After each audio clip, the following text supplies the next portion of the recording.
Sasa nataka niwaonyeshe kitu kimoja. Hii nyumba fundi aliyefanya kazi wa tiles kafanya kazi nzuri sana. Kafanya kazi nzuri ya kupendeza. Of course ni nzuri lazima nimsifie. Sijui ni fundi gani lakini kazi yake kwa kweli ni nzuri. Kafanya kazi nzuri. Na katika kufanya kazi kwake nzuri kwa upande wake, lakini pia kuna kosa moja ambalo limefanyika. Na sidhani kama mfanya akiwa hajui. Atakuwa amefanya akiwa anajua lakini kaangalia kwa upande wake. Kwa nini kaangalia kwa upande wake? Lengo yeye afanye kazi asimsubiri fundi mwenye taaluma nyingine. Na je, hii taaluma nyingine ni ipi? Maana hapa naendelea kuonyesha kazi yake aliyoifanya, sio kuonyesha hiyo taaluma nyingine ni ipi. Sasa ngoja nikuonyeshe. Hapa kulikuwa kuna kazi inayotakiwa. Tazama huko juu. Nadhani umeshaiona, umeshaelewa ni kazi gani ambayo ilitakiwa ifanyike kabla ya fundi wa tiles. Kuna kazi kadhaa hapa lakini hii moja ndio iliyokuwa kubwa. Ilitakiwa kabla ya kuweka tiles, kabla ya kujenga hizi tiles. Au wengine wanaita vigae na wengine wanaita marumaru. Ilitakiwa ipigwe kwanza blundering. Sasa huku juu hakuna mbao za blundering. Kwa nini ilikuwa ni muhimu ya mbao ya blundering hata kama ufungi gypsum board au PVC au hata ceiling board ya kawaida? Kwa nini ilikuwa ni muhimu? Ilikuwa ni muhimu kwa sababu tunapokuwa tunafanya kazi za kupaua, sio za kupaua. Tunapokuwa tunafanya kazi ya kupiga blundering, kumbuka tunatumia mbao, hiyo jambo la kwanza.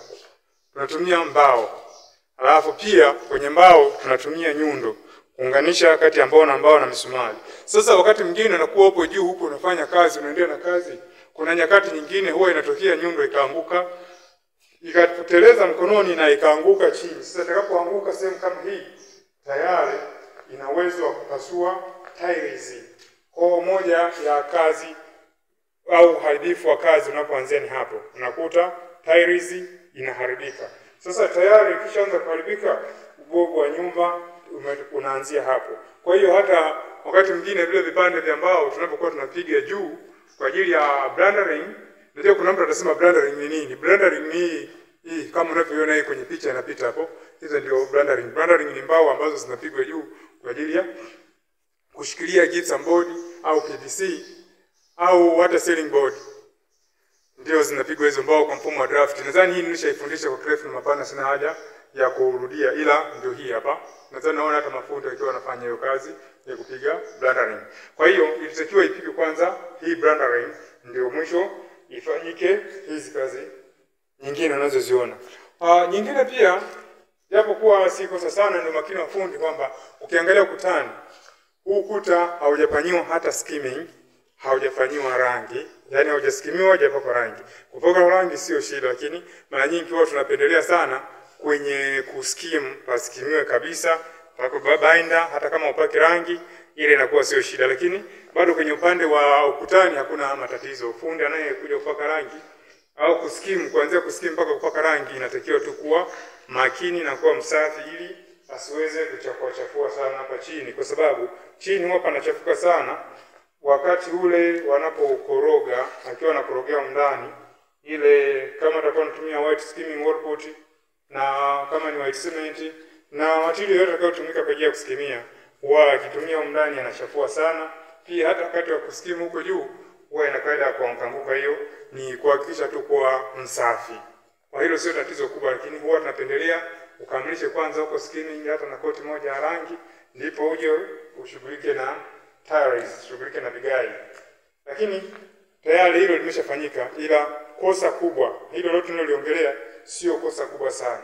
Ila kosa kubwa lililofanyika ni kitendo cha kupiga tiles, kitendo cha kujenga tiles hapa chini kabla ya kupiga blundering. Kwa hiyo hili ndio kosa kubwa. Sasa hebu pigia mahesabu, imagine huko ni chooni. Alafu katokea nyundo imeanguka, mtu akiwa anapiga kule na ikaangukia ile sinki. Je, patakuwa pana usalama? Kwa hiyo inakuwa si salama. Kwa hiyo hili ni kosa ambalo amelifanya. Kwa hiyo inawezekana alishindwa kumshauri bosi wake au mwenye nyumba yake kumwambia wapige kwanza blundering, lakini hakufanya hivyo kwa lengo, aliona akisubiri blundering ipigwe yeye ataishije. Yeye aache kufanya kazi yake apate hela, aanze kuhangaika na kusubiri mtu wa rendering akaona sio vyema, basi akajenga tiles. Lakini kikweli tiles imefanyika vizuri na kwa mpangilio mzuri. Kuhusu hilo siwezi kumkosoa huyu fundi. Afanya kazi nzuri. Makosa madogo tu hapa, labda kwenye masuala ya usafi kama mnavyoona hivi kwenye sink usafi hujafanyika, lakini kiujumla ujenzi umefanyika vizuri. Kwa hiyo hakisha angekuwa ameshafanya usafi huko na choo ingekuwa bora zaidi. Kwingine kote amefanya usafi vizuri. Kwa hiyo kazi nzuri. Yote kwa yote nampongeza fundi kwa ubora wake wa kazi, amefanya kazi nzuri na kwa kiwango kizuri. Licha kwa mimi huyu fundi simfahamu.